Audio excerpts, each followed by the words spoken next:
in 45 minutes. So we're going to do this quickly. It's a simple chapter on the ideal gas law, an ideal sort of chapter.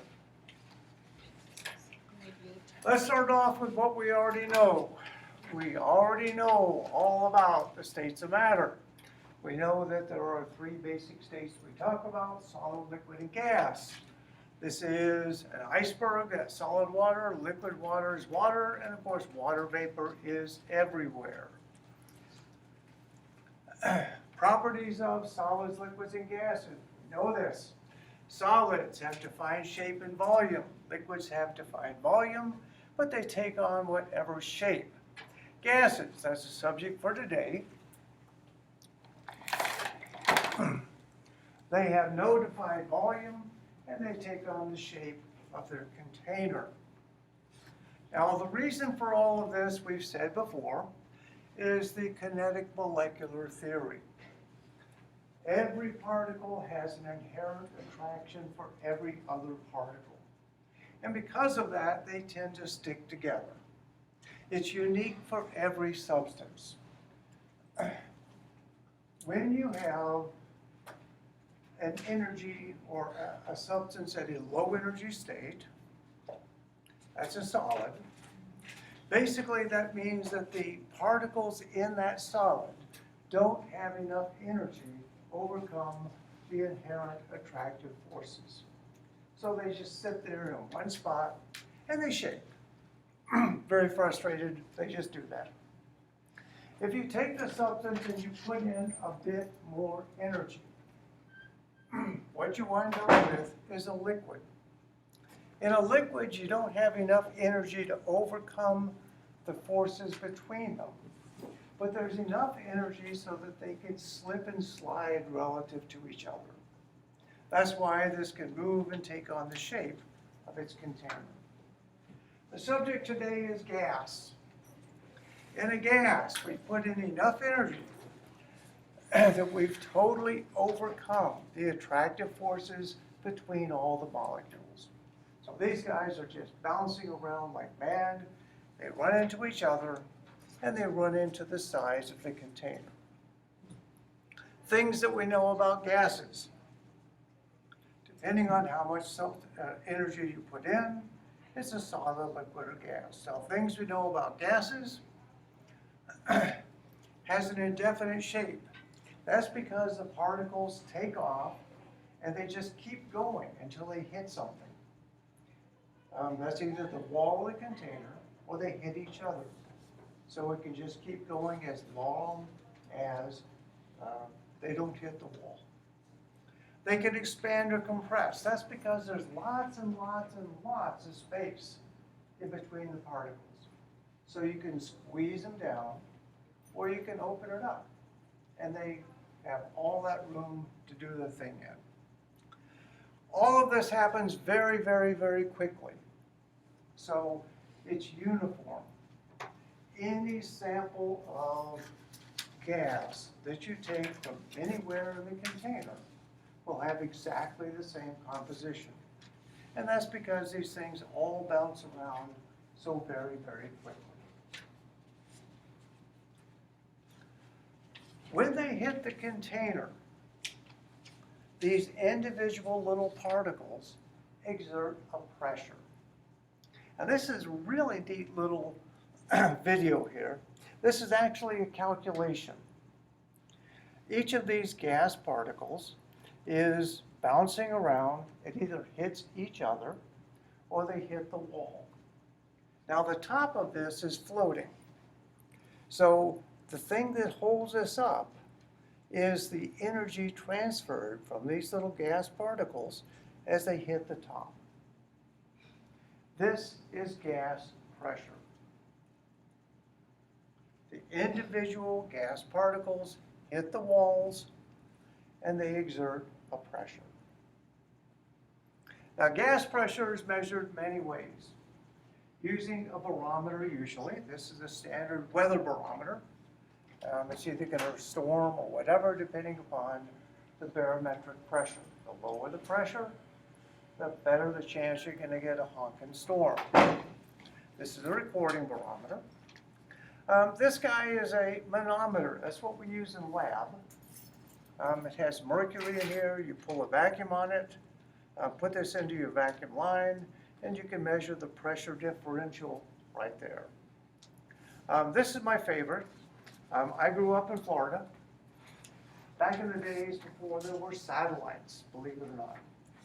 And there was really no way to know if you were going to get hit with like a hurricane or something. With this, you have a captive gas in here. You have this open to the outside. If the pressure drops suddenly, the liquid goes up, squirts all over the place, makes a heck of a mess, and that means, there it is, that you got a big storm coming. Because a big storm, very low pressure, and the pressure differential squirts this stuff out and whatever. What we're going to use is a mercury barometer. Mercury barometer. We actually used to make these in lab. It was fun. What you have is a dish here with a puddle of mercury in it. You have a long tube, and you fill the tube with mercury. The procedure was simple. You put your thumb over the end, stuff it down inside your puddle of mercury in the little beaker, and let go. Mercury's heavy. It'll fall. When it does, it hits a vacuum. And it stops when the air pressure pushing down here, that's all those air molecules, equals the pressure in this vacuum. This distance right here, this is h, the height, is measured in millimeters. Now when we measure this, we define 760 millimeters of mercury as atmospheric pressure. 760 millimeters atmospheric pressure. Whenever you see this written as 760, that's defined as an exact number. Not an experimental number, that's a definition. When we have 760 millimeters, we can also abbreviate that as 1 ATM, 1 atmosphere. Millimeters of mercury are also sometimes written as torr, T-O-R-R. Same thing. Exactly the same thing, somebody else's name. We can also measure it in terms of pounds per square inch. Believe it or not, the atmosphere, all these little tiny gas molecules are hitting everything with a gas pressure of almost 15 pounds per square inch. That's a lot. If we were hollow inside, we would be crushed. We have gas inside, and so it balances. But that's a lot. We're going to use 760 millimeters. We're going to use atmospheres. Now, if you ever want to convert atmospheres to millimeters, this is important, okay? If you want to convert atmospheres to millimeters, all you do is multiply by 760. If you want to convert millimeters to atmospheres, you simply divide by 760. So 760 is your magic number here. Any questions? All right. In gas laws, we're going to be talking about the effects of pressure, temperature, and number of moles on a given volume. Let's start with the pressure-volume relationship. This is also called Boyle's law. Boyle was a guy, and this was his law. And basically what he says is that the volume by a fixed quantity of gas is inversely proportional to the pressure. Now, inversely proportional, what that means is the greater the pressure, the smaller the volume. The greater the pressure, the smaller the volume. Now, this is, a piston with a captive gas, a little pressure gauge here, and you can put things on here that will increase the pressure. So if we start off with something very light, we basically see essentially no change in our pressure. Very little pressure, our volume does not change. However, if we increase this, so we put a larger mass there, pressure increases and the volume decreases. That's the inverse relationship. That is Boyle's law. Now we can do this in a more sophisticated way. Here's our same piston, here's our thing, but we're going to make a plot now. When I push the button here, this is going to start going down, the pressure will go up, the volume will decrease. But what you need to note is that this is not a linear process. As our volume gets less and less and less, pressure gets more and more and more, but it's not linear. If you think about it, it kind of makes sense because the gas molecules themselves have their own inherent volume, don't they? So you can never go to zero. So this goes up and up and up, and it's nonlinear. Now mathematically, if you analyze this curve, this turns out to be a hyperbolic relationship. I'm sure you remember from geometry that if you have a hyperbola, that you can linearize the hyperbola with a very simple trick. You simply plot one of these axes as the reciprocal. So if we plot volume versus 1 over P, 1 over the pressure, it's a nice, beautiful, linear relationship. Now, scientists love linear relationships. Yes, we do. We go way out of our way to find one. But if we simply interpret this in terms of an equation, what this tells us is that volume is directly proportional, that means linear, with 1 over P. Volume is directly proportional to 1 over P. Now, whenever you have a proportionality sign, the proportionality sign can be replaced by an equal sign and a constant. It can always be replaced by an equal sign and a constant. So if we replace this with an equal, and we simply call our constant k, we could do this. Equal k is the same as proportionality. Now we have no idea what k is, we don't care.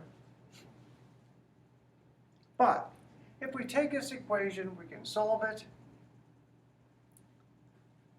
as PV is going to be equal to k. Now think about our piston. We started off with a little mass on it, a little bit of pressure, and we wound up with lots of pressure. Now it's the same gas, it's the same piston, it's the same system. So for our first system here, we could say that P1, V1, that's the initial, is going to be equal to the K. Same equation, whatever. For our second system here with the anvil, we have P2 and V2. Much more pressure, much smaller volume. But it's going to be equal to the same constant because it's the same system. Now think about it. If this is equal to a constant and this is equal to a constant and the two have to be the same constant, you can simply write P1 V1 equals P2 V2. That is Boyle's law. That is Boyle's law. Your initial pressure, initial volume multiplied together would give you a constant. Your final pressure, your final volume will give you the same constant. So these two must be equal to each other. In a Boyle's Law problem, all you'll do is take this basic equation and you'll solve for the unknown.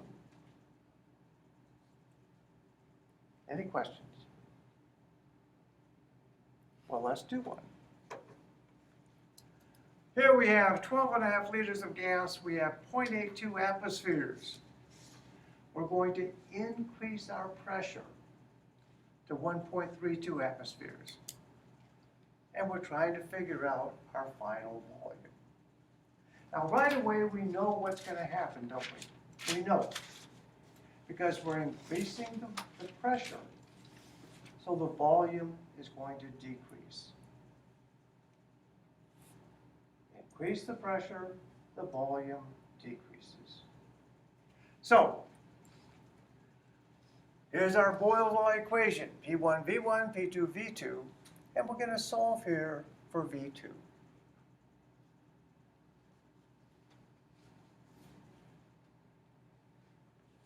If we solve for V2, it's going to be P1, V1 divided by P2. And now all you have to do is look at your problem and plug it in. Our initial pressure was 0.82. Our initial volume was 12.5. And our final pressure here was 1.32. So we simply plug it in. Now if you note this, atmospheres are top and bottom. They're going to cancel, aren't they? We're left only with liters, and that's our volume.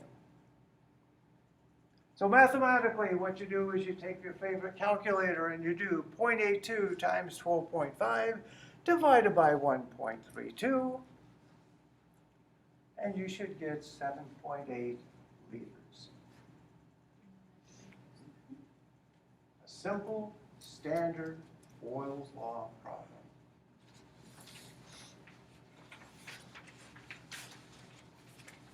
Any question? Do another one. Here we have 150 mils of CO2, but it doesn't matter what the gas is, does it? Avogadro told us that, and he wouldn't lie. Doesn't matter what the gas is. 150 mils, and we're at 35 millimeters. We decrease the volume to 50 mils. What's our final pressure?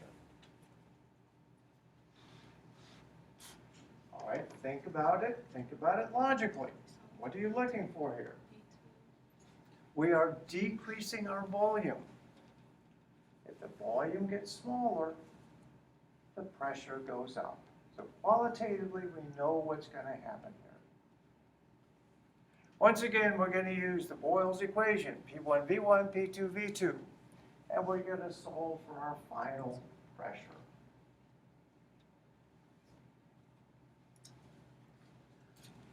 P2 is going to be P1, V1 divided by V2.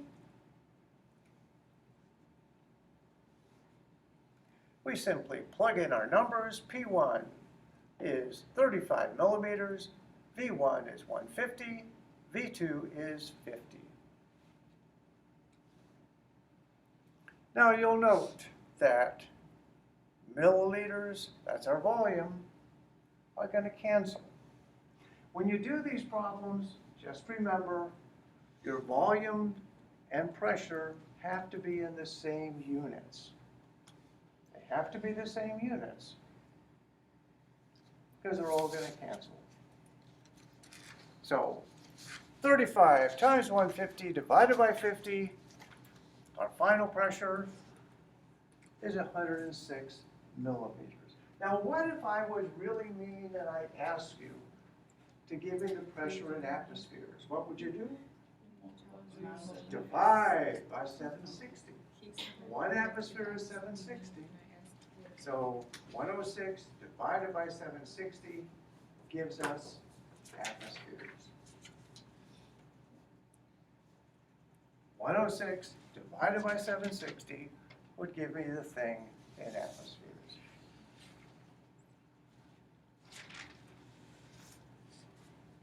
Let's look at one more. We have helium, but again, the gas doesn't matter. Our pressure is 860. We have a different container. Our volume is 25 liters. When we transfer it to this other container, we measure the pressure, and it's 770. What was our initial volume? So we're looking for V1 here, aren't we? Same Boyle's law expression, P1, V1, P2, V2, and we're simply going to solve for V1.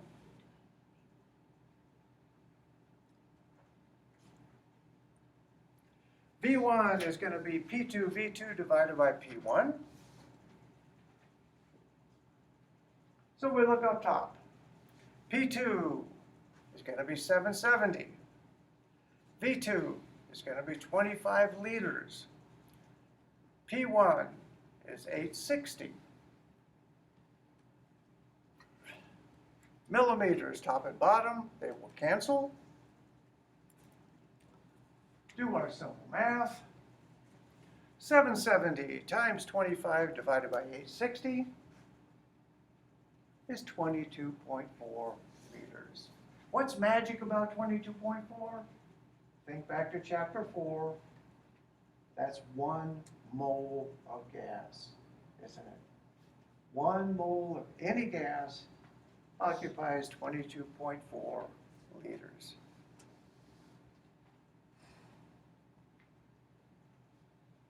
Now this chapter features, I think, 3, maybe 4, if we're lucky, tutorials. This is your last chance to grab tutorial credit. And this is Boyle's law. Gas system has an initial pressure of 5 atmospheres and a volume of 5,050 milliliters. The volume changes to 5.6 liters. What's the resultant pressure in atmospheres? Now this tutorial will ask you to swap back and forth between atmospheres and millimeters and between milliliters and liters. But we can do that. Doesn't matter how you do it as long as they're all in the same units. All right, so our Boyle's law expression. We're going to do P1, V1, P2, V2, and we're looking here for P2. Here I've taken my volume in liters and made it into mils. You can do it the other way, doesn't matter. Doesn't matter as long as they're the same. Here's our Boyle's law expression, and we solve for P2. P1, V1 divided by V2. P1, V1 divided by V2. We get 4.538 liters, or atmospheres, rounded off to 4.54. Now again, the tutorial gives you lots of slop. If you would have simply entered 4.538, you would get it right. Get you, I think I put 5% slop in here. So, you know, just for rounding errors and stuff like that. Let's do another one. Take a look at this one, decide how you're going to set it up.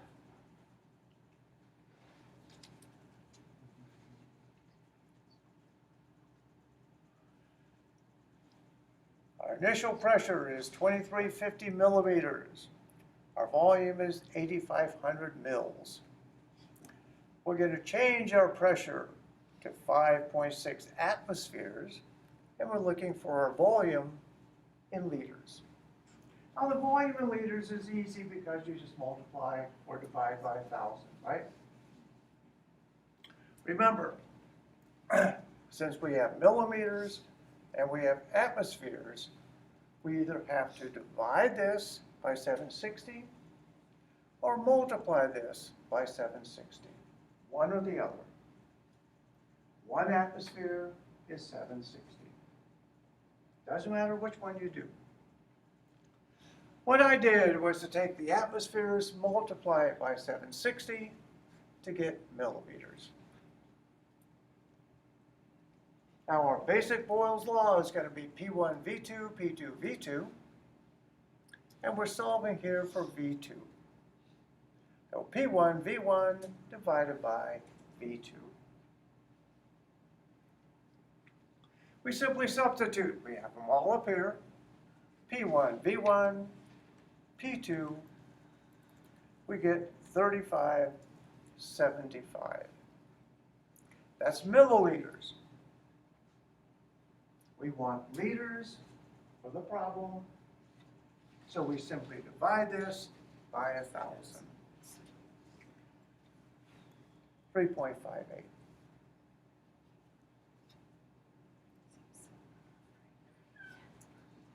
Any questions? This is Boyle's law. Just remember Boyle's law. P1 V1, P2 V2. Inverse relationship. The higher the pressure, the smaller the volume.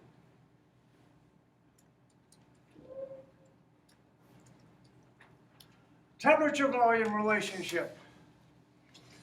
This is a balloon. This is fun. What we're going to do is take this balloon and we're going to cool it. As the balloon gets cold, it's going to get smaller, isn't it? We all intuitively feel that. The fun thing is we're going to cool this with liquid nitrogen. So we're going to dump it all over, make a heck of a mess, and whatever. Let's watch it. Here's our balloon. Here comes our liquid nitrogen. Now this is minus 196 centigrade. And sure enough, it just flops way down to nothing. As we lower the temperature, the volume gets smaller. Now this is the opposite of what we saw with Boyle, isn't it? This is a direct relationship. The lower the temperature, the smaller the volume. When this warms up, we're back to our formal size. Nice and big and happy. This is a direct relationship. A direct relationship like this simply suggests a linear relationship between pressure and temperature. It's a linear relationship. So, let's explore this. We're going to actually do an experiment here. This is temperature in degrees centigrade, and this is volume. Let's start off with a sample of gas. We're going to change its temperature and measure its volume. Let's do 0.25 moles. And by gosh, it's a nice linear relationship, isn't it? Now, just to make sure we didn't screw up, let's do it again with a little more gas. Let's do half a mole. And let's do it again with 0.75 moles. And all of these turn out nice and linear. But this plot is screaming at you about something, isn't it? Look at those lines. If you extrapolate all these lines, they all intersect at exactly the same spot. That has the temperature of minus 273.15 centigrade. This temperature, minus 273 centigrade, is what we call absolute zero. Absolute zero. And this anchors what's known as the Kelvin scale. Whenever you do a problem involving gases and temperature, you must use the Kelvin scale. Kelvin scale starts at zero, at absolute zero, and goes up.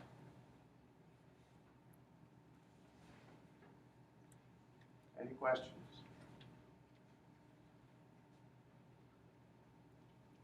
This is mathematically what we just saw for Charles's law. We said that the volume is directly proportional to temperature. That means linear. If we take our proportionality and stick it in equal K, we get V is equal to KT. Now let's say that we did the same thing we did with Boyle, and we start off with a gas at one temperature, one volume, and then change temperature or volume. So we have a V1, T1, V2, T2, right? We could write this way. What we want to do is solve this for K. K is going to be V over T. Now, if we have two states, that means that V1 over T1 is equal to that K, but the same gas, V2 over T2, same K, they must be equal to each other. This is called Charles's law. Charles was his last name. And it simply is the temperature-volume relationship. The only real thing you have to remember here is that T must always be Kelvin. Now, way back in chapter 1 or 2 or 3, we talked about centigrade and Kelvin. Remember, it's centigrade. Water freezes at 0, boils at 100. Kelvin is always 273.15 above that. Always. So water freezes at 273.15 and boils at 373. The convenient thing is that there's 100 little degrees here and 100 here. So the size of the degree is identical. They simply differ by 273. How do you convert the two? Well, you simply convert the two by knowing that Kelvin is centigrade plus 273. If you go backwards, Kelvin minus 273 is centigrade. That's the only thing you need to know. So let's go ahead and do these quickly. If we have 1,000 centigrade, what is that in Kelvin? It's going to be 273 more, isn't it? If we're at minus 150 centigrade, we're simply going to add 273 to that. And you should get about 123. If we're at 100, we already know that answer. Water boils at 100 centigrade, and it boils at 373 Kelvin. For virtually all the problems will work. You don't need to worry about the 0.15. 273 is going to do it. So the thing to remember about Charles's law, temperature goes up, volume goes up. Temperature goes down, volume goes down. The temperature must be in Kelvin. Any questions? All right, here we are. We have 50 mils and we're at 26.4 centigrade. We heat it. We keep our pressure constant. That's important. And our final volume here is 62.4. What's the final temperature? Intuitively, our volume has gone up. That means our temperature goes up. The two are direct, aren't they? We know our initial volume, initial temperature, our final volume, and we're simply solving for T1. Now Charles's law looks like this. I guess we're solving for the final temperature. That should be T2, shouldn't it? Sorry. T2 is going to be V2 T1 divided by V1. So we look at our problem and we say, well, what have we got here? Our final volume is going to be 62 mils. Our final temperature is, or our initial temperature, I'm sorry, is 26 centigrade. And our initial volume was 50 mils. The one thing we have to do here is to take our centigrade and convert it to Kelvin. How do we do that? We add 273. That gives us darn near 300 Kelvin.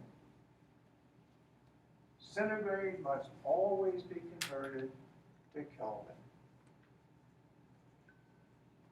All right, milliliters are going to cancel. We're left only with Kelvin as our temperature. 62 times 300 divided by 50. We get 373.84 Kelvin. Way too many numbers here. Let's round it to 374.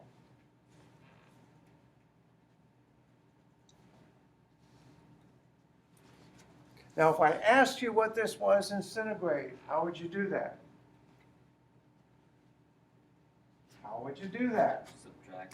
Subtract 273, exactly. And it would be 101.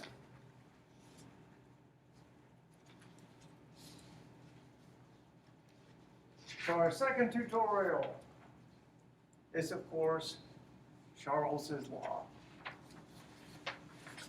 Here we have a gas system. Initial volume and temperature of 1100 mils, 106 centigrade. Volume is going to change to 7.6 liters, and we're looking for our temperature. As we look at this, this is centigrade. We have to convert that to Kelvin. How do we do that? We add 273. Let's see, we have liters and we have milliliters. We could divide this by 1,000 or multiply that by 1,000. Doesn't matter. So here's the players. I took my liters, made them into mils. I took 106, I added 273, and I got 379 Kelvin. Charles's law is V1 T1 over T1, V2 over T2. So we simply solve for T2. And that's V2 T1 divided by V1. We plug in our numbers here. V2 is going to be 766 mils. We're going to multiply that by T1, that's up here in Kelvin, and finally divide it all by 11,000, that's our initial volume. When we do that, we wind up with 264 Kelvin. If this asks you for that in centigrade, what would you do? you would subtract 273. Kelvin is always bigger. Just remember that one, that's important. Kelvin is always bigger. Do another. Here our initial volume is 0.434 liters. We don't know our temperature. Our final volume is 0.197 liters. And here's our temperature in Kelvin. What was the initial temperature in centigrade? Now that's stupid, isn't it? What we're going to have to do is solve for the temperature of Kelvin and then subtract 273.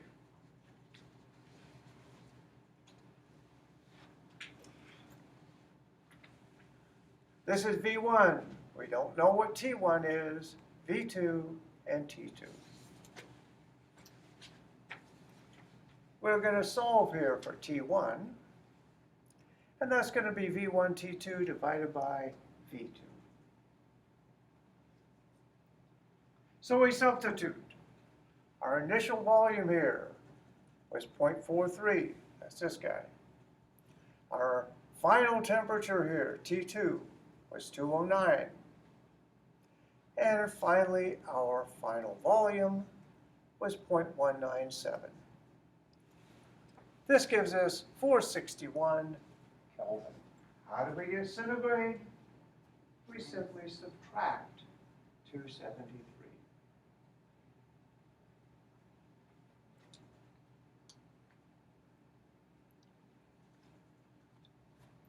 Any questions?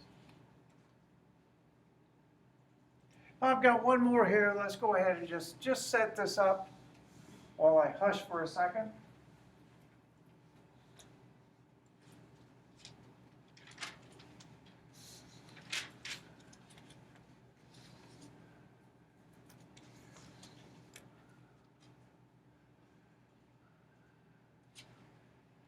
Only conversions we have to worry about here are 5,000 mils to liters.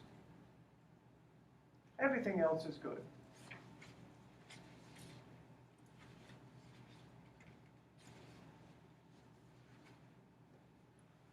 We don't know our volume, but our temperature was 436.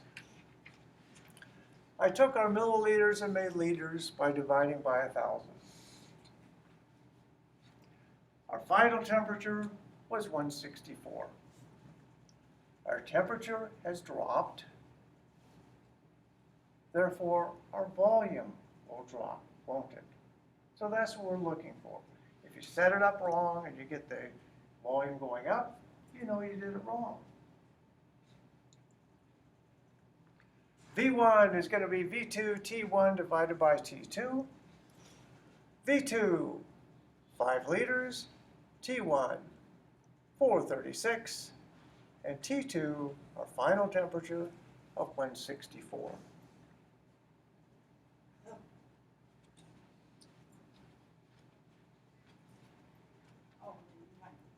And we wind up with 13.5 or 13.4 liters.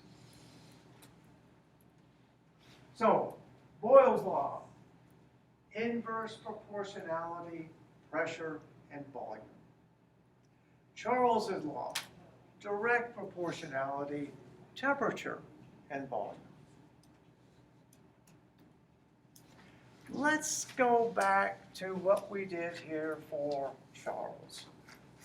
You know, once you do an experiment and you gather all these data, you want to get everything you can out of it, because it's a lot of work. How about if we go to some fixed temperature and ask the question, what happens as we increase the number of moles? So let's sit out here at 473 Kelvin and just look at these data here. We have a volume for 0.25, 0.5, and 0.75. If we take these guys and put them on a plot, we get the mole-volume relationship.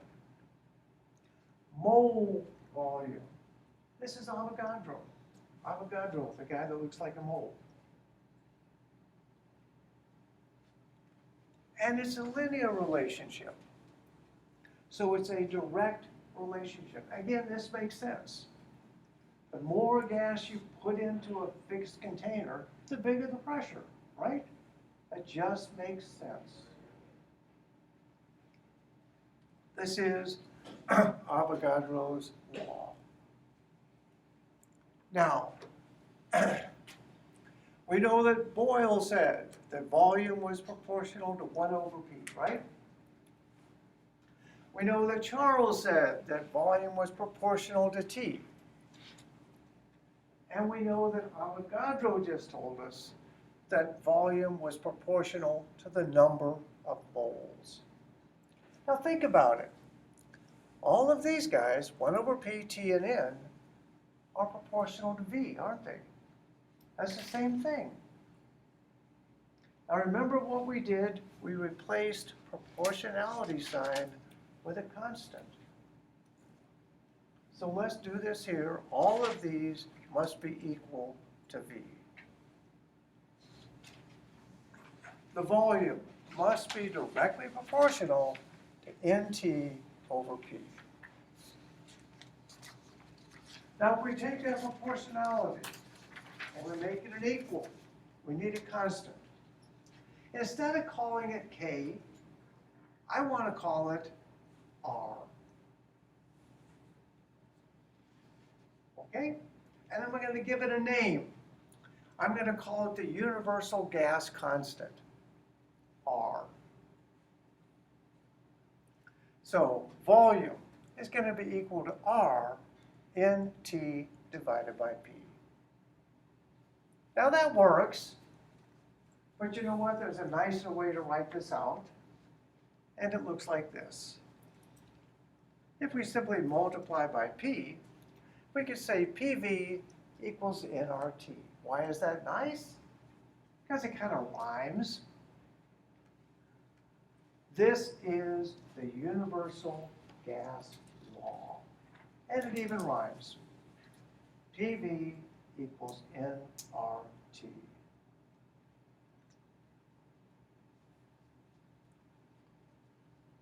Now, you know, this is great. Because if we have a system, and we know pressure and volume, and we know temperature, we could solve for number of moles, couldn't we? If we know everything except one thing is missing, we can solve for the missing thing. If we knew what R was. We have to know a value for R, don't we? But, fortunately, we can do that. Remember, Avogadro told us 22.4 liters of a gas was 1 mole. Now, the temperature for that is 273 Kelvin. That's 0 centigrade. The pressure for this to be true is exactly 1 atmosphere. Our volume is 22.4. So we know everything in this equation except R. R is going to be PV over NT. So we can plug in a pressure of 1 atmosphere, a volume of 22.4 liters, 1 mole, and 273 Kelvin. Now usually when I push the next button, something's going to cancel, right? Nothing cancels here. So what are our units? Atmosphere liter per mole per Kelvin. And it's not even a cute number. It's 0.082. Has the bizarre units of liter atmosphere per mole per Kelvin. Now I can't remember that either. So whenever I give you a problem that you need to know R, I will give it to you. Or you could write it on your card or your hand or whatever. All right, let's see how we use this in a problem. Here is our equation, the universal gas law, the ideal gas law, PV equals nRT.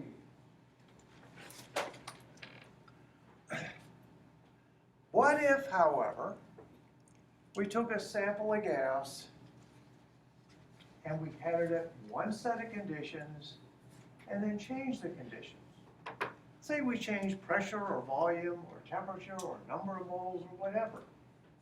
We would have a situation where we would have P1V1, N1T1, and P2V2, N2T2. But both situations are going to be equal to the same R.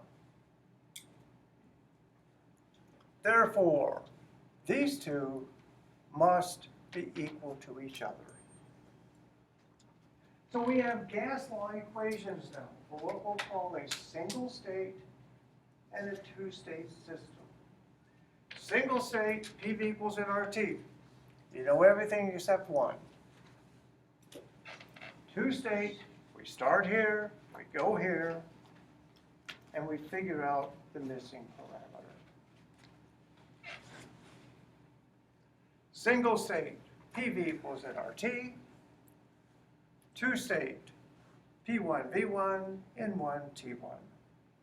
P2V2, N2T2.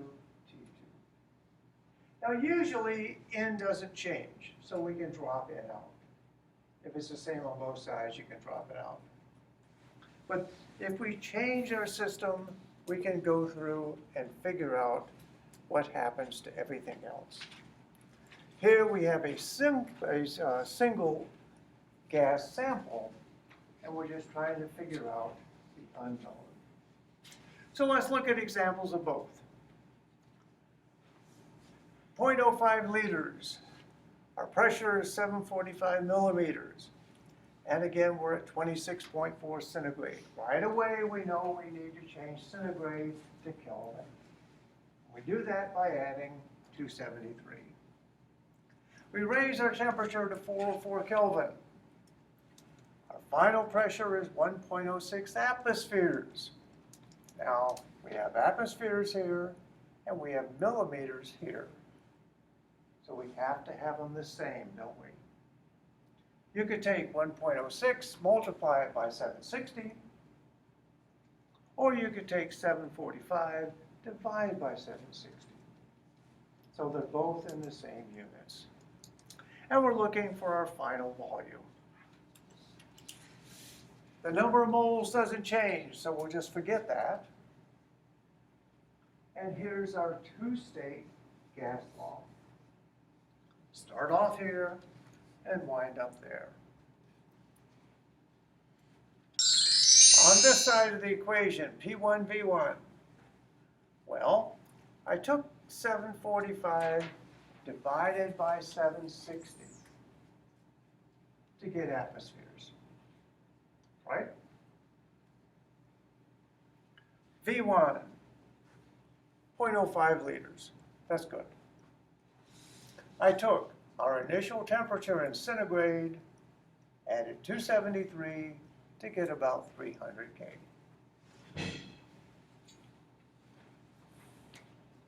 The other side of the equation, P2V2 over T2. P2, 106 atmospheres. We don't know what V2 is. And our final temperature was 404 Kelvin. You just take this equation and rearrange it so you're solving for V2.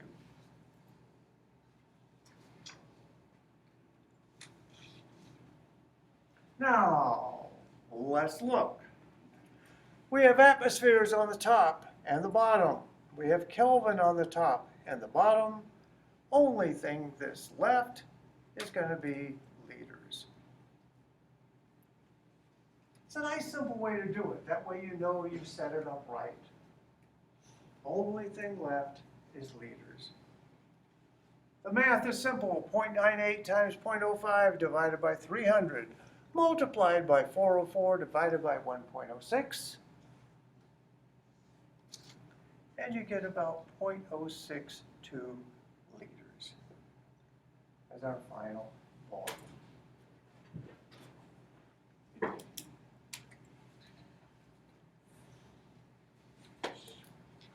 Simple two-state problem. Start off here, go there. Here's your equation. Just plug it in. Let's do one more. This is 128 grams of cyclopropane. Now, you don't even need to know what gas it is, do you? Because it doesn't matter. And if our number of moles isn't going to change, you don't need to know how much of the gas you have either. So you can forget all that. We have an 8-liter cylinder, and we're at 298 K, and we're at 1.24 atmospheres. We adjust our piston, so now we're at 12 liters, 0.88 atmospheres, and we're looking for temperature. It's a standard two-state problem because we started somewhere and we went somewhere else. Number of moles doesn't change. You don't need to know what gas it is or even how much you've had. All right, so we're going to ignore N1 and N2.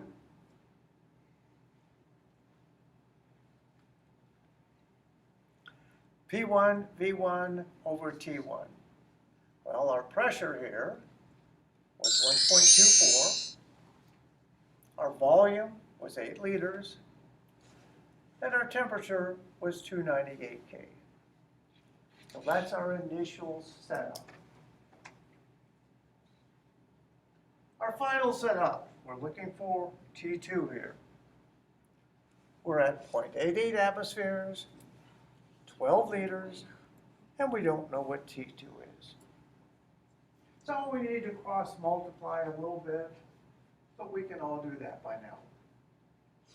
We wind up with this as our equation. 0.88 atmospheres, 12 liters, 298 K. Atmospheres will cancel top and bottom, liters will cancel, and we're left with K.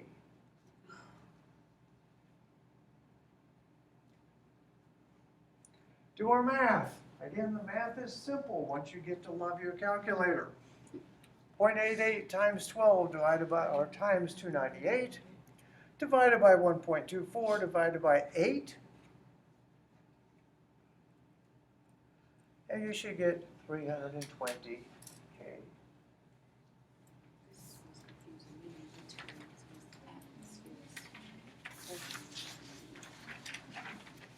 Now, Why you didn't change this one though to the pressure when you did the? well, they were both given in atmospheres. Initially, we were given 1.24, Okay. and our final Okay. was 0.88.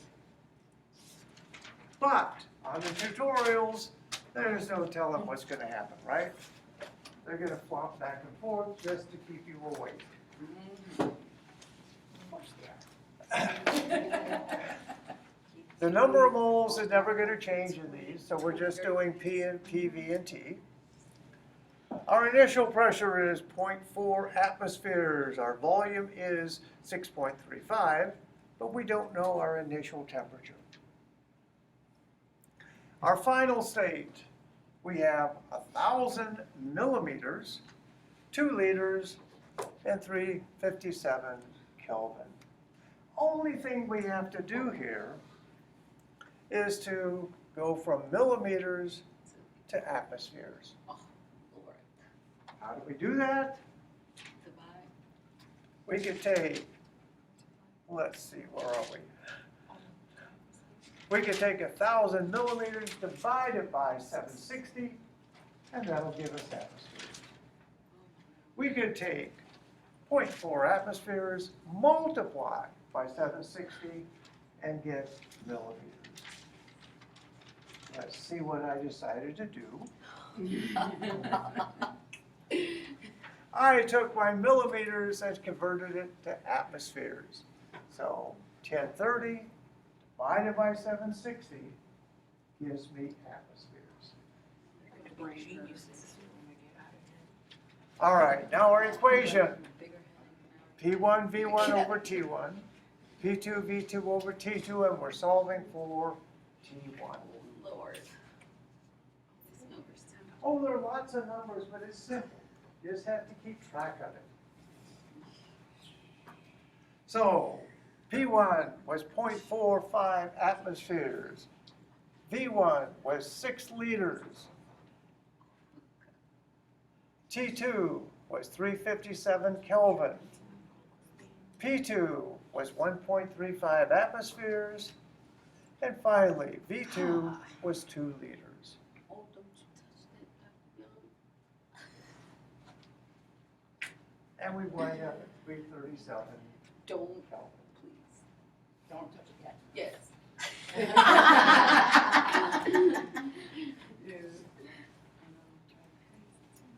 All of them. Now, there are lots of things to enter here. There's a little bit of algebra, but we've done this. We can all do this now, can't we? Any questions? Let's do one more, just to make us happy.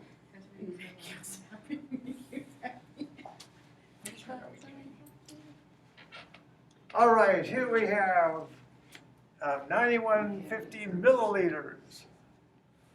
We're going to wind up at 2180 milliliters, so that's okay. Those will cancel. Let's see, we're at 364 centigrade. We have to change that to Kelvin, don't we? So add. Okay, that's simple. And we don't know our pressure. We wind up at minus 61 centigrade. We have to make that Kelvin. So we add 273. Y'all didn't see this. Your brain hurts. Yes. Oh. Here we are at atmospheres. We're looking for our final answer at atmospheres, and we're both in mils. So we're really in pretty good shape here. We just have to change our temperatures. How do we go from 364 centigrade to Kelvin? We subtract. Remember, same thing here. No, I'm sorry, we add. Yes, we're at centigrade.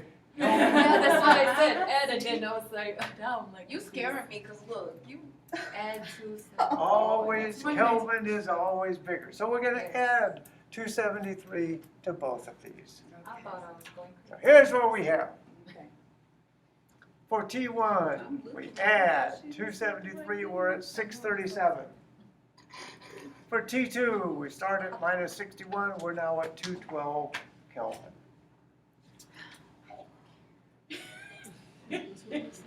So you know, we know everything except P1.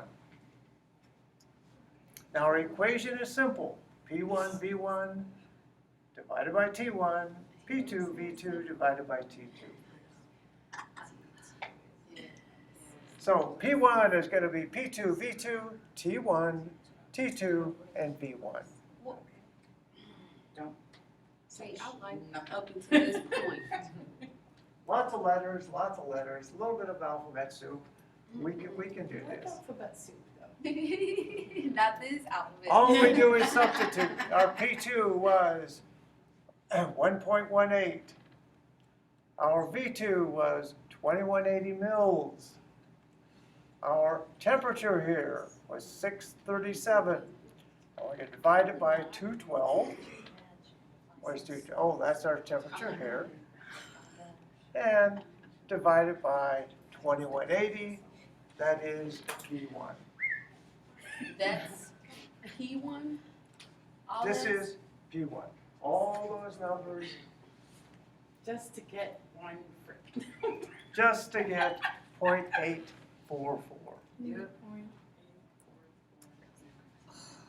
I don't want to see the finals. Up to be All right. Wow. That's Let's look at another problem.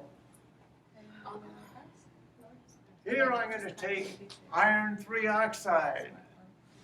I'm going to heat it in the presence of carbon. When I do that, I will get iron as a solid and I will get carbon dioxide. Now, in this problem, we are given that we have 96 grams of iron 3 oxide. We collect the CO2 at 1 atmosphere and 453. And we're looking for the volume that we get. This is an example of a problem where we know everything except one parameter. We don't know our volume. So this is a single state problem. For this guy, we will use PV equals nRT. Single state problem. Now for this, we need N, don't we? Number of moles. But if we know the molar mass here, and we know the mass, what's the thing we say? Mass divided by molar mass gives us moles. Mass over molar mass is moles.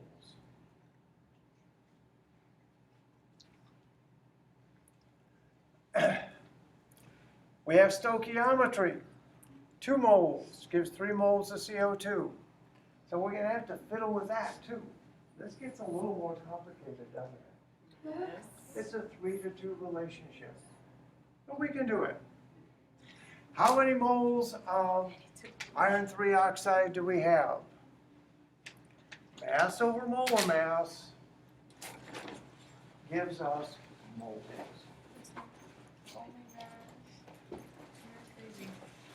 Okay?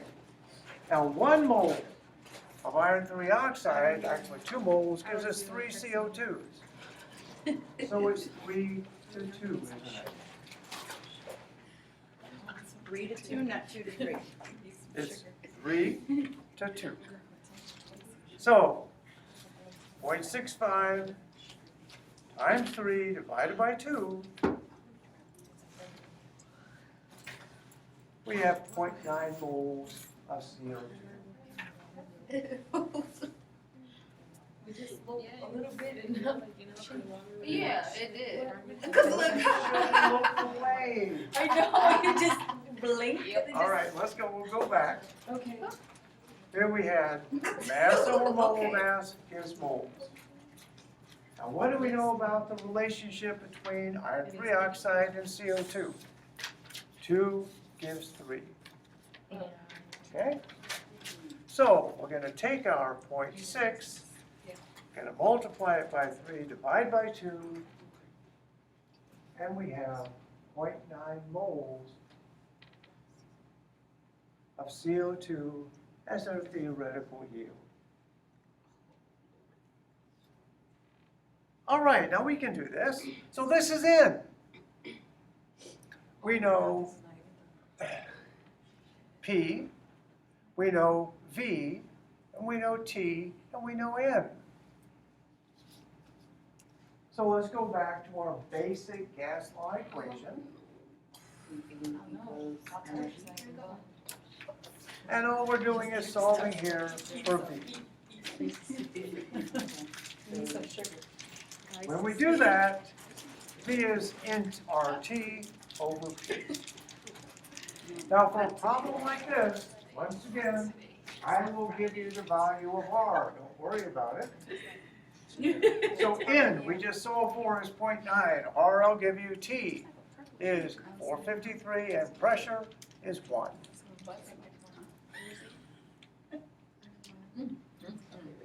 I don't even have space. So let's see, we have moles and per mole.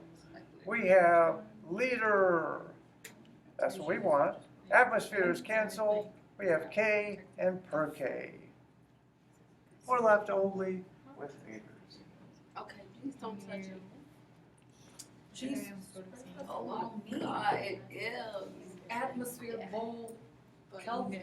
All the things you know, Over 1 atom. all the things you've learned to love over I the can't even last write the line straight I because it's so know. long. 3 I know. months. That's what I'm saying. I'll even have some space. We do our simple math here. 0.9 times 0.08 times 453 divided by 1, Is? 33.7 liters. Just to get 33.7. Now, the final tutorial for the entire semester Oh, Yay. this is the Oh. hardest one. Uh-huh. Jason, I'm coming to you. is the PV equals nRT. The final one. Now, that's bad news because all of you really did well on the tutorial, really helped your grades. It sure helped. It helped those But tests. we only have 4 for our last 2 chapters here. Oh. And this is the last one. All right, so let's see. We You're have gonna give volume, us 10 moles, and points? temperature. Here's our volume, here's our moles, here's our temperature. What's the pressure? By gosh, you can do that. You could just simply say the line, PV equals nRT, right? And we're solving for PV. Same thing. See, this is the simplest. That doesn't If even sound PV equals nRT and we know V, N, and T, all we have to do is multiply and divide. I'm going with him because he's the quiet one. He knows what he's doing. The quiet ones always know what they're doing. I'm telling you. Now, the only thing that this tutorial did to really Finally, it's try to not mess me. you up was, read the last sentence, what's the pressure in millimeters? So we solve this, and we get a pressure in atmospheres, don't we? If you say so. How do we go from atmospheres to milliliters? Divide. No, multiply. Multiply. 1 atmosphere is 760. So we multiply.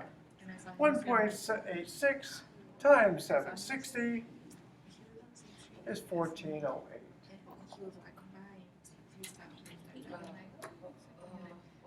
I was getting everything up until now. Yeah. I'm like so nervous. One more and Go back, go back, go back, go back. okay. Okay. By now you should learn to write faster. No. We just trying to grasp the concept. You learn to write Yeah, really grasp the small concept later and when really you go fast. home. That's the thing. You just gotta write everything down fast. Yes. And Look, then I'm trying to grasp look down at to it. where I gotta write it at, so I know. gotta. Then look at it when you grasp get the home. I concept broke my and pencil write it again, so don't move it. I'm so good. I know, I was getting everything up until this point. Like, I said I'm gonna give up on chocolate. I just can't eat some chocolate. I just ruined my diet for Hey, more. come on, you're getting married. I know. Forget my dress. All right, the last one here. Our pressure, volume, and moles are 1 point. Go ahead, you guys do this, I'll hush. Oh, Oh, we'll wait. We're no. looking for the temperature You're not in gonna get no Kelvin. fuss. I'll wait for you. No, this is PV equals What is the nRT. temperature? You're solving for T. Oh my God. I That's it. That's it. That's as simple as you can get. We're solving for T. PV equals nRT, you're solving for T. Okay, let me see. What is P? The only hassle here is this is milliliters, it must be liters. So divide. Divide. PV equals nRT. Okay. So, we're solving for T.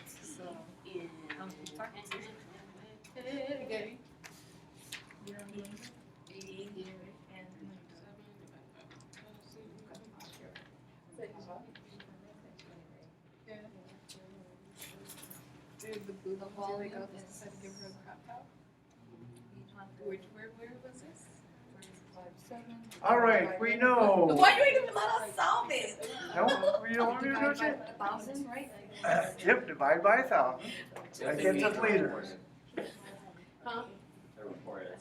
It was just like the. PV equals nRT, and we're simply solving for T.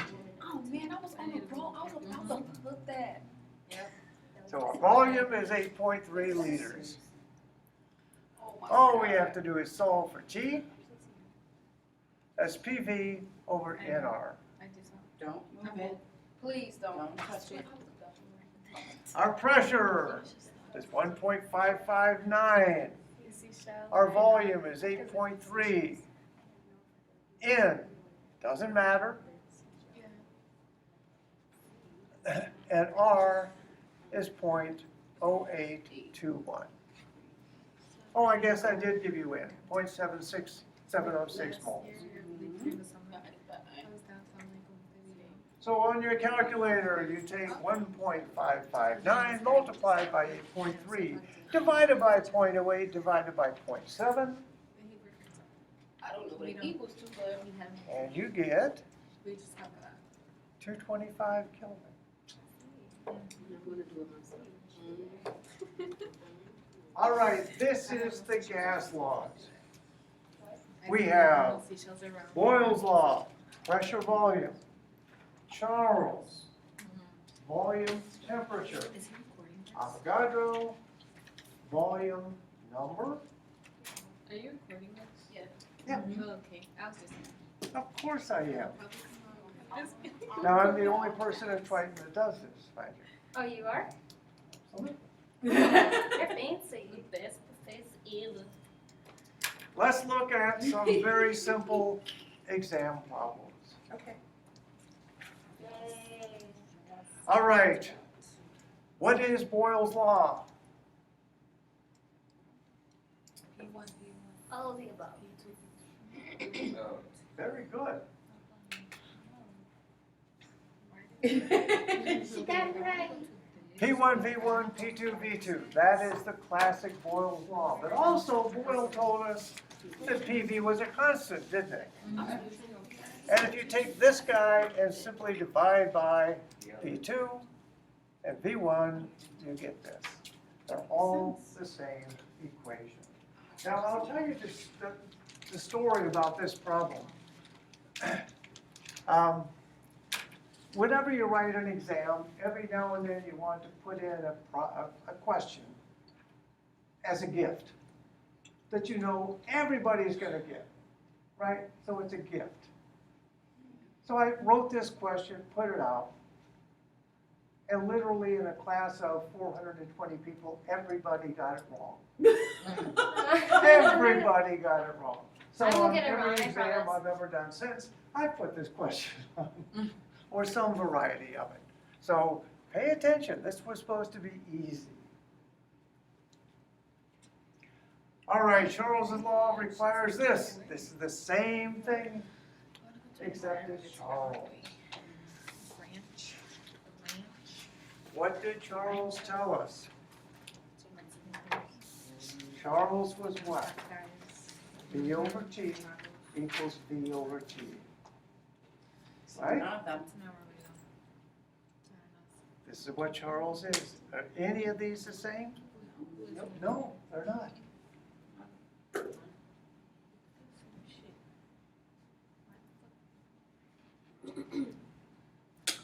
All right, we have a volume of 450, a pressure of 1. We change until we're at 5 atmospheres. What's our volume? A very simple Boyle's law, isn't it? P1, V1, P2, V2. Simple Boyle's law.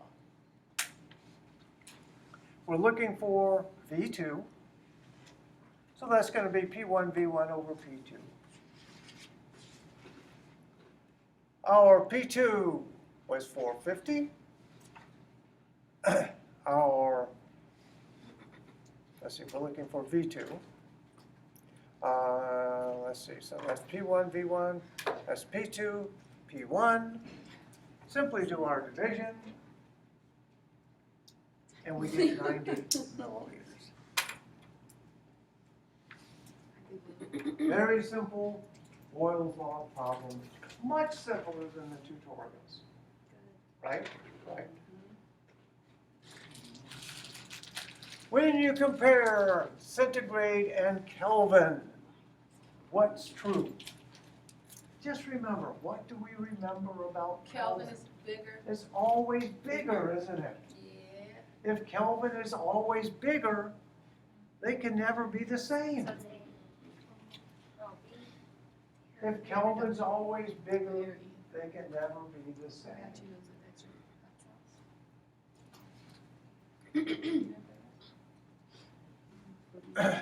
25 centigrade, 1 atmosphere. We have 1.5 liters at 100 degrees and 1 atmosphere. What will we have? This is two-state, isn't it? Right away, we know we have to do something though. Centigrades have to go to kelvins. So we're going to add 273 to both of those, Yes. right? Two-state problem. Looking at V1 over T1, V2, T2, and we're solving for V2. We take 100 degrees, we add 273, we're at 373. 25 plus 273 is 298. Kelvins cancel, and we get 1.88 liters. Simple Charles's law.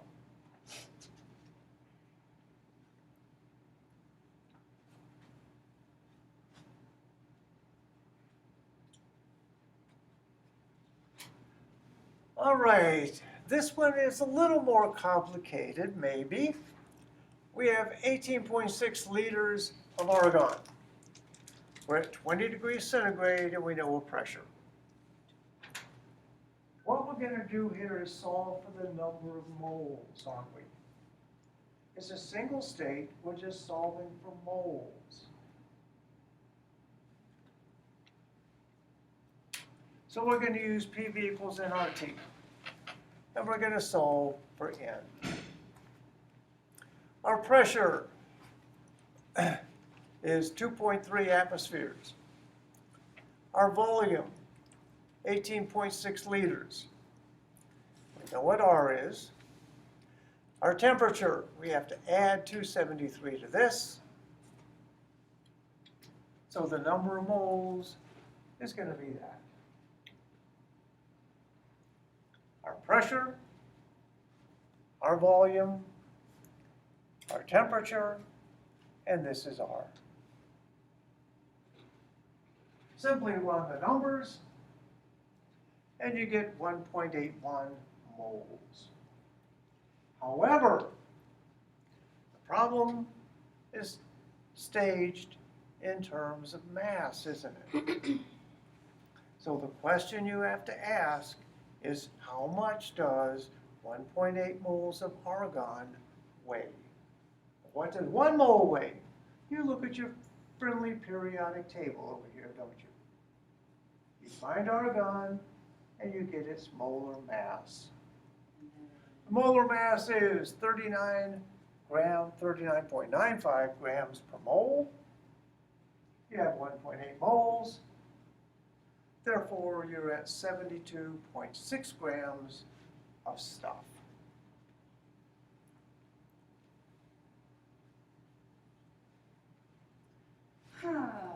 Yeah, sure. Last question here. Woo! Sorry. Last question. Reason to celebrate. Good off that, sorry. We have 35 liters of methane at STP.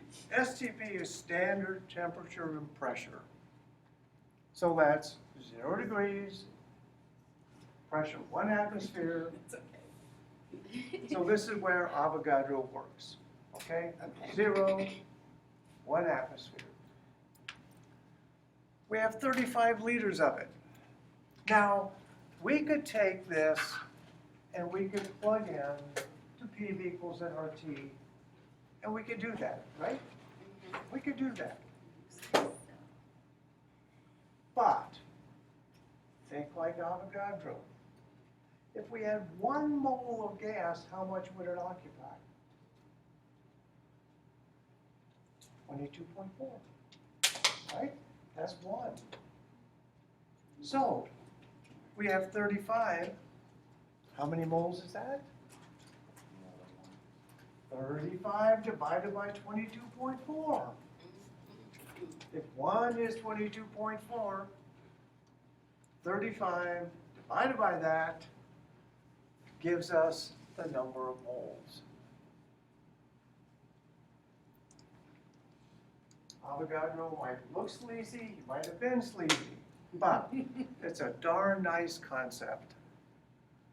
This is 1.56 moles, which doesn't match anybody.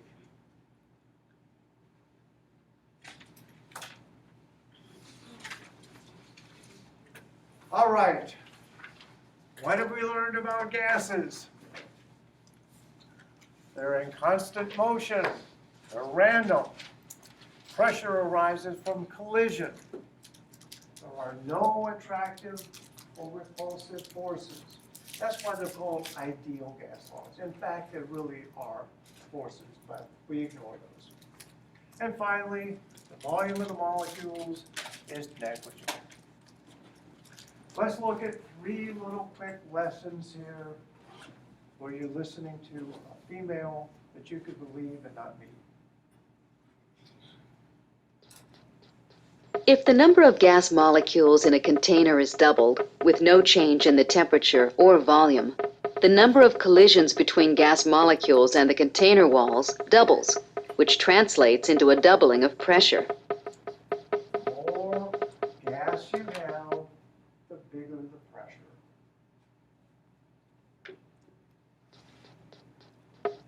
If the temperature of a constant volume of gas is increased, the molecules of the gas move faster, and each collision exerts a greater force on the walls of the container. In addition, because the molecules move faster, the number of collisions between gas molecules and the container walls increases, and therefore, so does gas pressure. Temperature goes up, pressure goes up. Temperature goes up, volume goes up. And finally, If the volume of a container of gas is reduced by half, but the amount of gas remains fixed, more collisions will occur between gas molecules and the container walls in a given time, leading to an increase in the force exerted on those walls. volume goes down, pressure goes up. Pressure goes up, volume goes down. Those are your 3 basic relationships. What was the first one again? If the temperature goes up, the pressure goes. The first one was number of moles. If you put more gas in, pressure goes up. If you put more energy into the gas, that's higher temperature, the pressure goes up.